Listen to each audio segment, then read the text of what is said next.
My name is Hamish Kenny, owner of Champagne Rugby, and in November 2023 I quit my job and booked a one-way flight to Asia to make documentaries about rugby. Having played rugby all my life, I wanted to see what rugby was like in this diverse landscape with the mission of promoting rugby in Asia.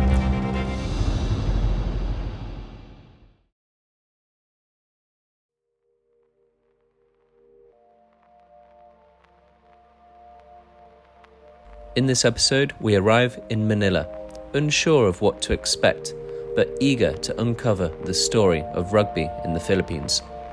The Philippines is known for its rich cultural heritage, stunning islands, and a deep passion for sports, particularly basketball and boxing. The country has produced world-renowned athletes like boxing legend Manny Pacquiao and basketball star Kai Sotto. Yet behind the nation's sporting triumphs lies a reality shaped by poverty, with millions of Filipinos facing daily struggles for economic stability and opportunities. As we touch down in Manila, we encounter a city where wealth and hardship sit side by side. Amid the vibrant streets and resilient communities, we begin to explore how rugby, though relatively new to the Philippines, is making its mark. Through the stories we uncover, we learn how this sport is finding its place in a nation known for its love of basketball and boxing. This is a story of discovery, where we meet the individuals shaping rugby's future in the Philippines and begin to understand the unexpected role it plays in the lives of those who embrace it. I think my first experience of holding a rugby ball was in the Philippines, and that's where I think my love for sport started.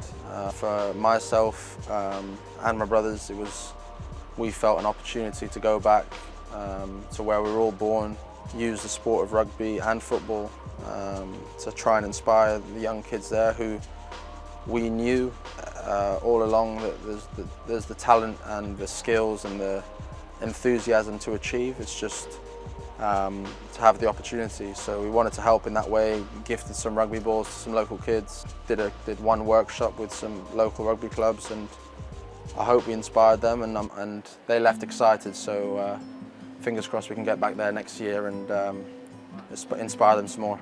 20 years ago, rugby in the Philippines was very expat driven. Now, it's a really, really strong mix. Really cool to see the strength of that culture change of rugby being seen as a sport for foreigners or expats to really seeing it come into the fold as more Filipinos are playing the game, which is part of our vision to make rugby popular here in the Philippines. So I wear a number of hats across rugby. Philippines Rugby President. Obviously in that capacity I'm providing leadership and direction to the board. I work collaboratively with them to find out what we want to do strategically, and we have staff to then help implement all of that. At the Asia Rugby level, I sit on the executive board, just being able to support the conversations around membership, again, strategy, growth, diversity, all of the things that help us to grow rugby in the region. My name is Lito Ramirez, and I'm 29 years old.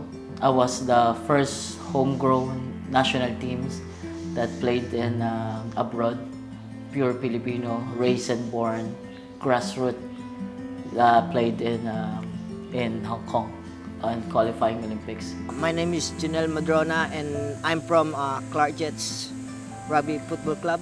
I'm 28 years old. I found out rugby when I was like in an orphanage. I actually started playing rugby when I was 11 years old. Rugby changed my life, my whole entire life. So they changed me who I am now. They changed me how to be patient, be responsible, and good values.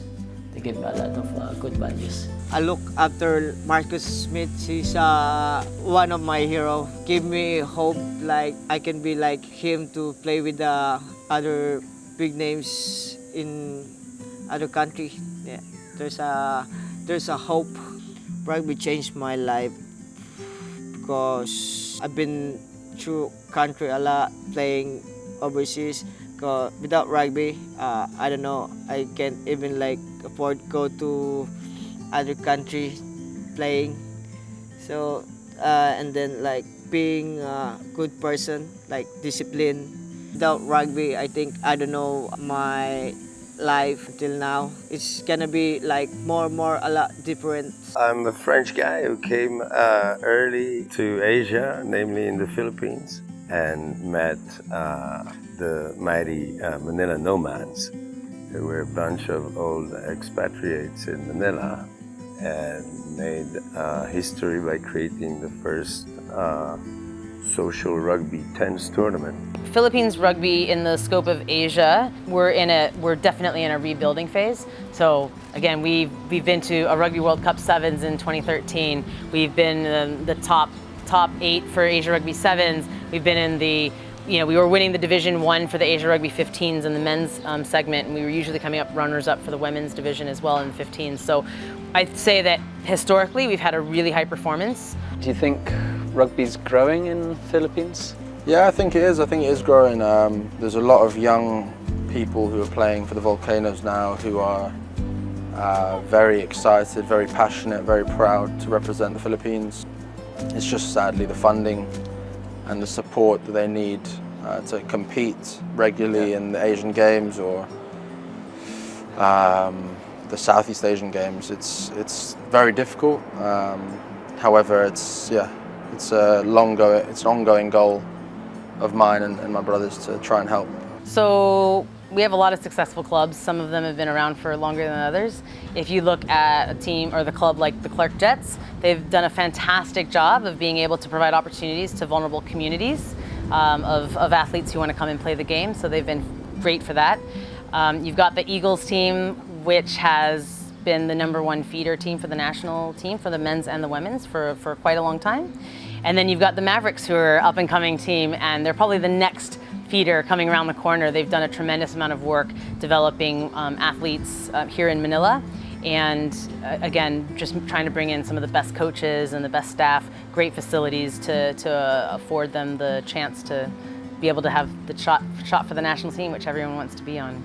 I was privileged to team up with the pioneers and founding fathers, I want to call them, and prolong the legacy and go through the motions of forming a union, and then Clark Jets experience, where we were able to put our money where our mouth was and actually do some rugby development and do change lives by teaching them what we knew. Coach Roman is like my second father, because he always look after me and the club. He even buy us a house to stay on. So it's like he's saying that whatever happened, I'm here to help you guys out. So some clubs are set up where they have a wealthy benefactor that fund most of the rugby activities for the athletes, and that's a great structure for clubs, like Jets, where they're youth coming from vulnerable backgrounds or communities, and they don't really have the capacity to it would be a barrier of entry to the game for them. And then you have other clubs who are built around the community. So Nomads is like that, Eagles is like that, where it's not driven by a wealthy benefactor, but really it's built on the community coming together to make the game happen. So there's no real one structure that works over the other. It just depends on the club and finding the right mix. Well, my dream is getting come true, like playing with national team with the high level, and now having the opportunity to play overseas, meeting Marcus Smith. So far, my dream is bit by bit coming true. I was 3 children before, so it changed my life, because probably if I didn't know the rugby, so probably a drug lord or a beggar or snatcher, or a criminal. That's what me before, when I really don't know what's the rugby. Rugby changed my whole life, so that's why it's a lot of means to me. Before I was little, so my dream was be a national team players or rugby players.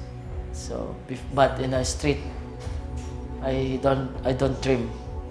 So I don't have any dreams that time on the street. But when I get in an orphanage, so I want to be our rugby players someday. That's it. And then you did it. You became a rugby player. Finally. I don't know the exact numbers, but you can go anywhere in the Philippines and you'll be able to see people either living on the streets or living in some conditions where maybe they don't have running water or they don't have toilets, or that's anywhere in the country you'll be able to find that. So I grew up in an orphanage. There's open club for rugby in that orphanage. So I used to sign up in there. What happened? So before I go on an orphanage, I was street children. So I sleep everywhere. I ate any foods, garbage, and I snatch every bug just to run away. Then that's my life before when I haven't been in an orphanage. I know some of my friends from rugby. They were street children before also. So they grow up not totally street children, but they grow up in an orphanage. That's I know some of like Junel. I mean, a lot of rugby players that I know that they live in orphanage before also.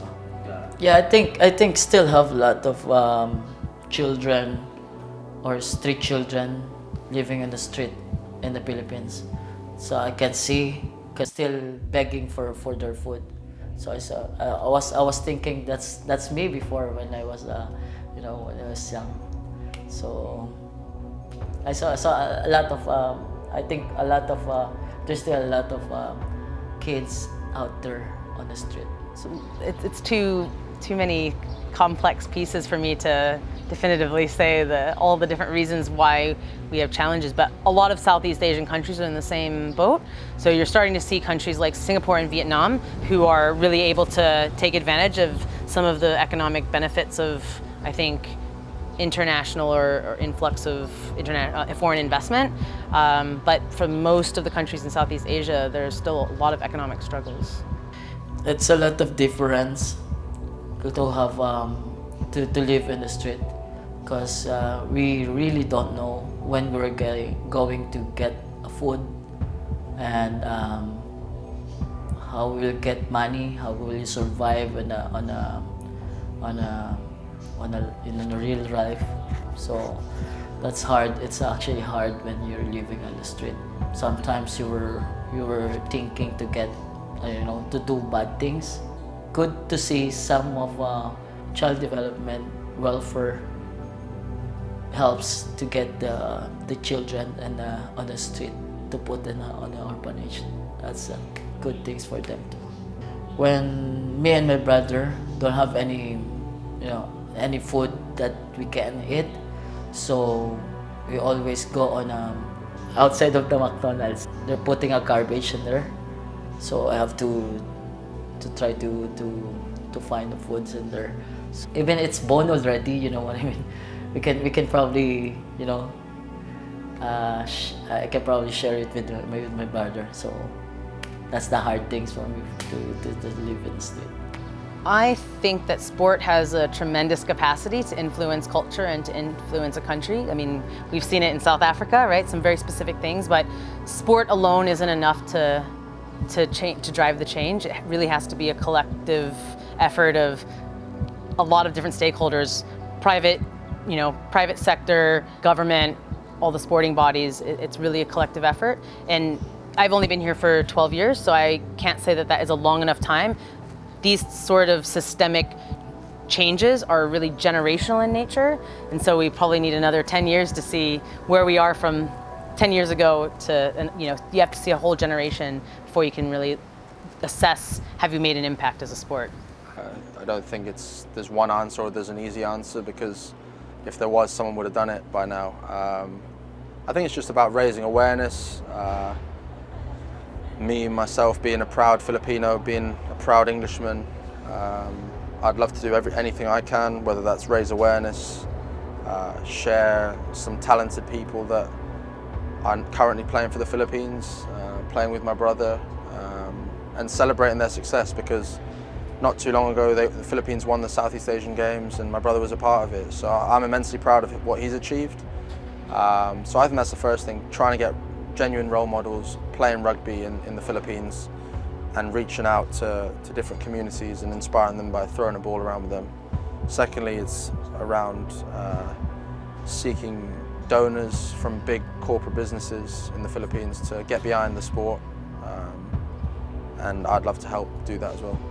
Currently, the government is one of our primary funders and supporters of growing rugby in the Philippines. Thankfully, they're not the only ones, but they are tremendous. They are a tremendous stakeholder for us.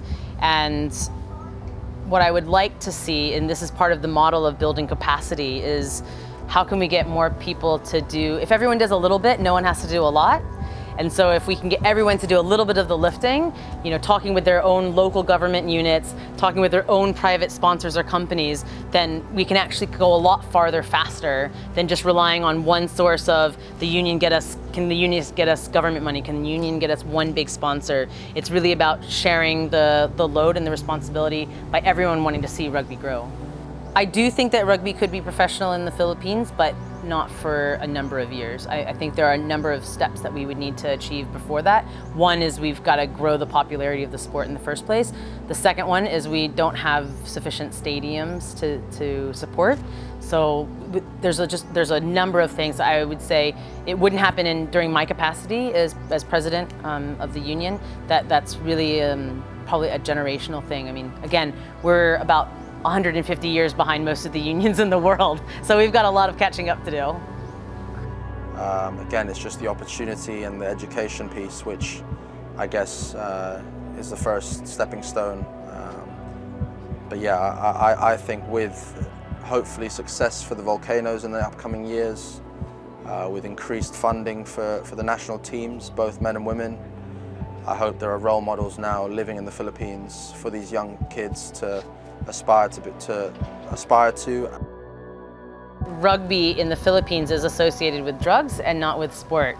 It's a drug, which is a sniffing solvent that often associated with young people sniffing the solvent in order to take their hunger away. The funny experience when I first said to someone rugby, they started doing this to me, signaling something against their nose, and I think it's about an education piece. That's, I guess, the longer term thing, is educating them that rugby, the sport of rugby, has the ability to change your life.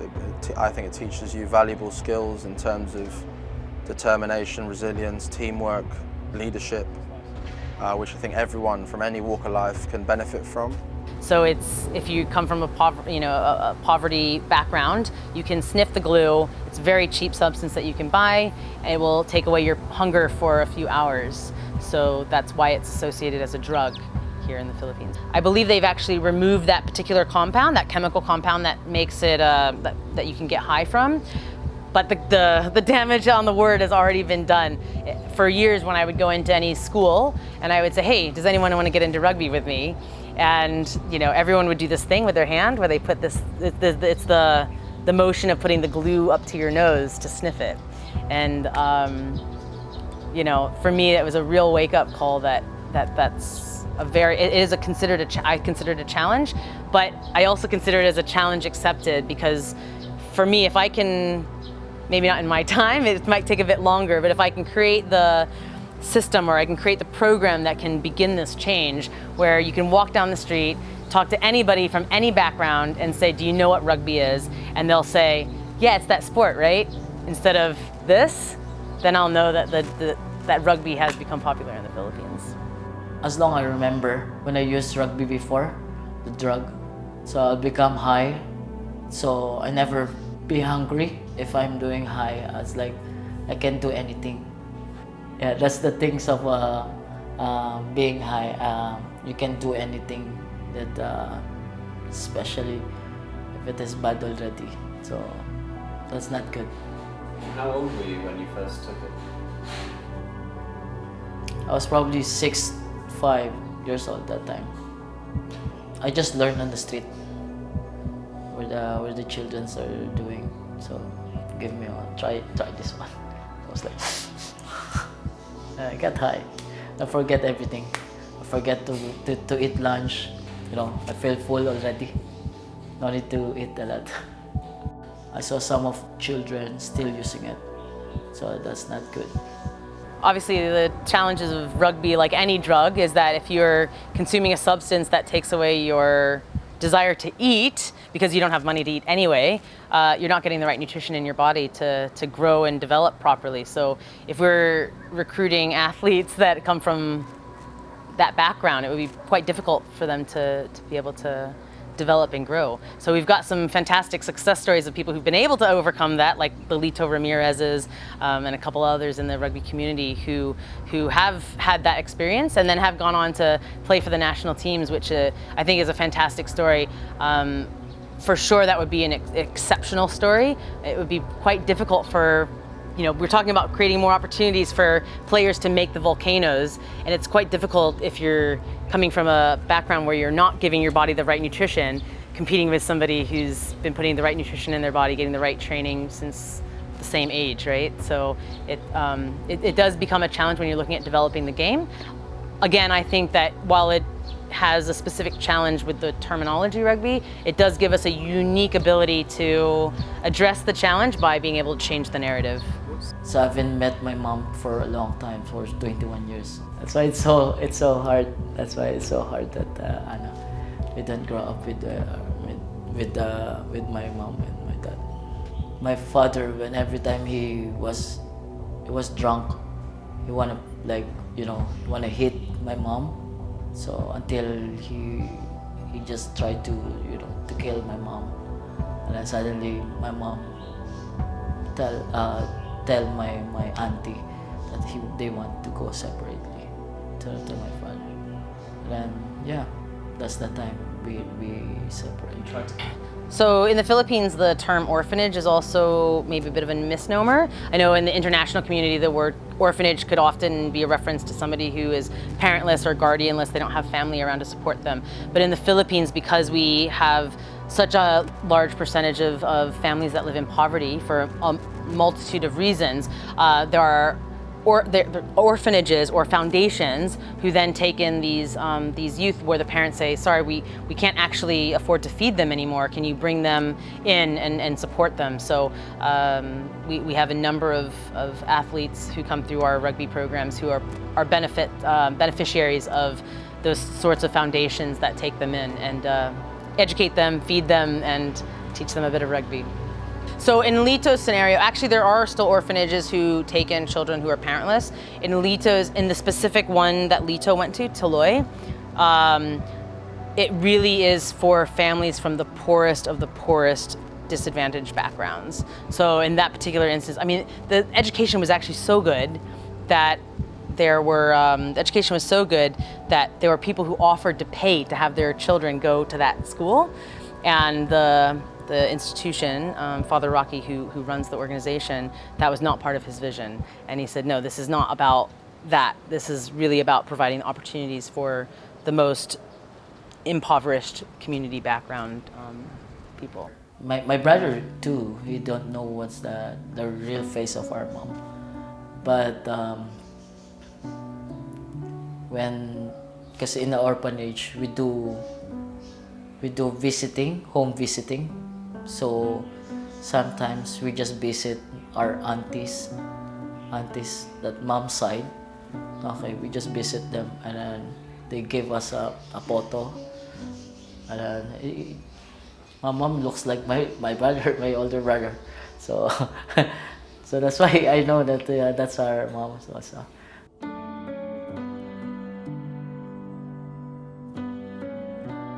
So suddenly, when we get invited for this TV show, trying to help us to find our real parents.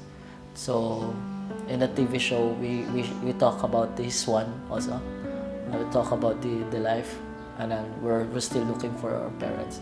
And suddenly, my mom, telling us that, oh, that's my children, oh, that's my son. That's two brothers, my son. So finally saw her. And then I'll ask, where's our dad? So you don't know. She don't know already. So I met her when I was 26, something like that. I have my own daughter already that time. I think Lito is a story of success for the Philippines. And while he's playing currently for the Mavericks, he's the product of a lot of different people who took interest in developing the game of rugby for people of vulnerable backgrounds across the last 20-year period. And so really a massive success story for the community of rugby to see someone who's come off the streets using rugby, playing rugby, and then being able to represent at the national level. So the Clark Jets are the version 2.0 of the initial Bahay Bata. That was the name of the orphanage. Bata is kids. And that was the charity that was chosen by some Hong Kong pioneers who also created an event, a rugby tournament in Clark here in Pampanga, and invited teams from all across the region to participate, and had a system wherein they would steal their money and give it to the poor. I thought that was quite nice of them. And they were very steady and generous and long-lasting. For 15 years, they were donating to that orphanage for them to have a coherent rugby program and help them with all the basics, including training for rugby, learning rugby, and then playing rugby very successfully. As we've been winning a lot, as the trophy cabinet says it all. And yeah, to cut it short, I was privileged to be chosen together with Matty Cullen, aka Chucky, to start the program and teach the kids. I was the forward, he was the back, and we started teaching them 15s, 10s, and 7s. So that's what it is now. Well, it was like a kiddie drawing of absolute perfection. There was acacia trees, there was a sunset, there was a nice breeze, and there were kids who were all smiles because they could run and just pass the ball and smash each other. That was something they would always get reprimanded for outside of the rugby pitch, but once on the pitch, their naughty behavior was rewarded if properly channeled and explained through the set of rules of the game of rugby. So it was joy, because we half knew what we were talking about for once, and we tried to make it comprehensible and understandable by people who don't really talk or speak English, and by people who have a completely different mindset on things, on life, on body shape and structure. You have to teach them everything, and that's what we did. They were proper either orphans or street kids who had no better thing to do than hang in the streets and sniff glue, which ironically is called rugby in this country.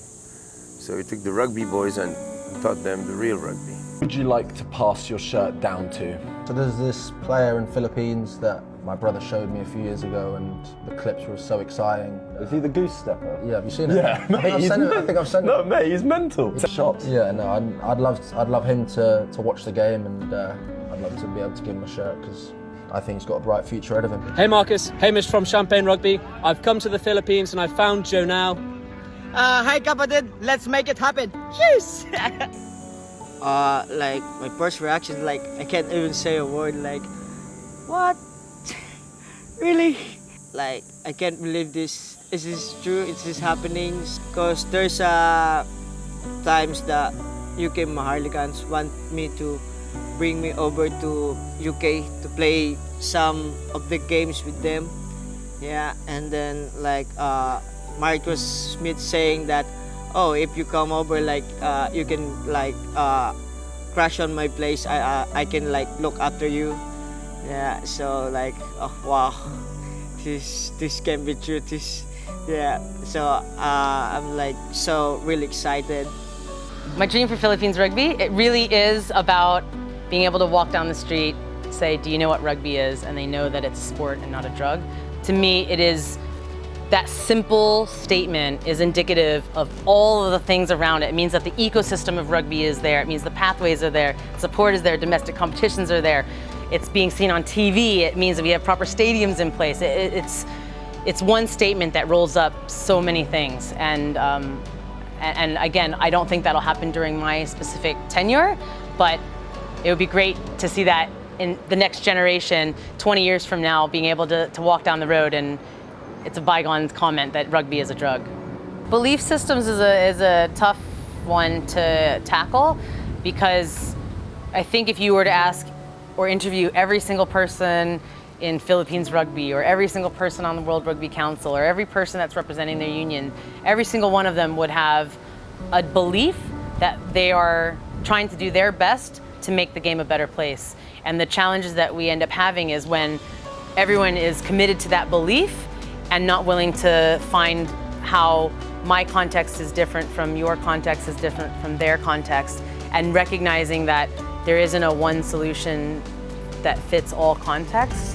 And so I think if there is one single thing that could be changed as a belief system, it would really be just about the willingness to take off our individual representative hats and say, what can we do to make the game better for everyone? I think it's really important for people to understand that it's not just the people on the field that make performance happen. It really is the collection of a whole team of people that contribute to that. And so no job is too small, no job is too big, and it's really important to stay humble in all of those things. So yeah, I would say how you do anything is how you do everything is a really good motto for me to take on in my life. And it's, yeah, there's no title, there's no position that's too big to not be able to acknowledge every single person that supports that journey.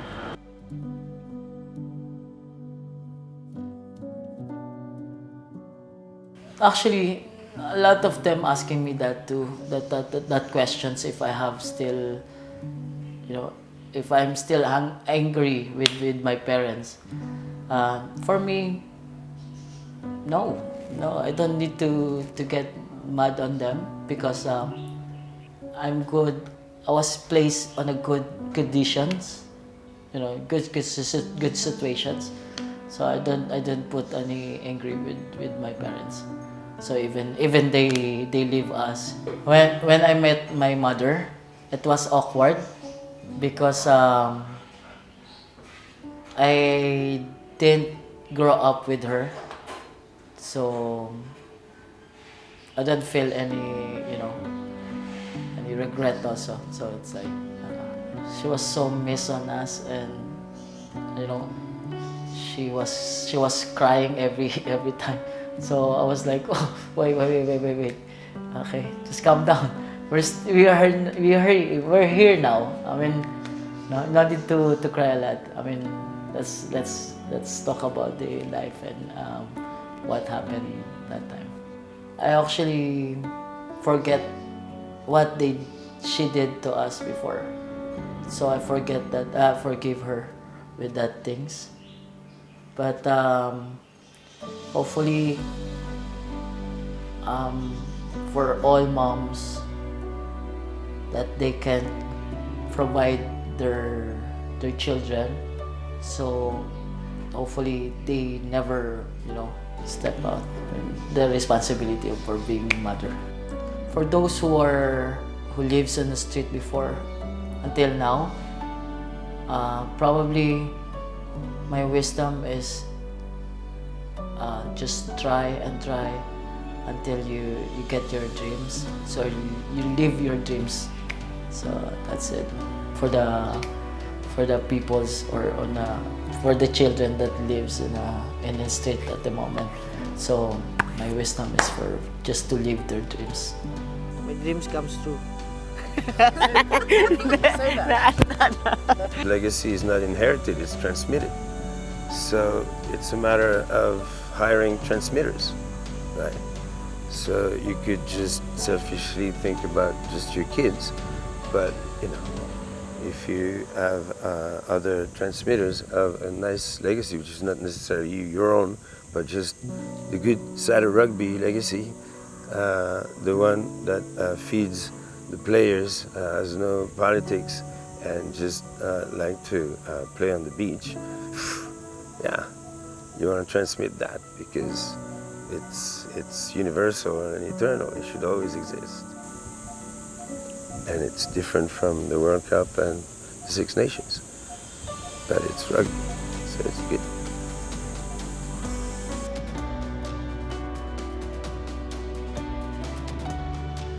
So my dream now, I'm looking forward to be a businessman and helping the children, like Rick Santos. So that's what my dreams now. Yeah, I'm not focusing with being a professional rugby players at the moment. So I'm focusing with how to develop rugby in the Philippines and to be a businessman someday and helping with the local Filipino. Everyone wants to see a big improvement in the Philippines. So everyone wants to see a big improvement to the countries. So I want to see it, especially in the rugby. That's why I'm helping the kids because I want the kids off the street and I don't want them to experience what's the bad memories that I get back on my childhood. I want the children to dream higher and focus on their main goal in life. That's it.